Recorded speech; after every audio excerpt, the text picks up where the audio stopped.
Bonjour, savez-vous que la production ou l'utilisation des outils numériques est responsable d'environ 4% des émissions carbone mondiales? C'est plus que l'ensemble du transport aérien. En effet, nos appareils numériques ont un impact environnemental important et consomment de l'énergie quand on les utilise, mais aussi quand on les fabrique. Alors, que peut-on faire ? Ce qui est important, ça va être d'étendre la durée de vie de nos équipements, soit en les gardant longtemps, en les utilisant longtemps, soit en les donnant, en les revendant quand on n'en a plus besoin. Et aussi, quand on va acheter des équipements, réfléchir à nos besoins. A-t-on réellement besoin d'un très grand écran, par exemple? Et deuxièmement, peut-on acheter du reconditionné avec une garantie professionnelle? Ensuite, c'est l'utilisation des appareils numériques qui est énergivore.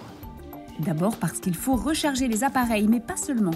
En réalité, l'essentiel de l'impact vient du reste de nos usages, les réseaux, les data centers. Et là, c'est notre façon de consommer qui peut faire la différence. Regarder moins de vidéos avec une plus basse définition.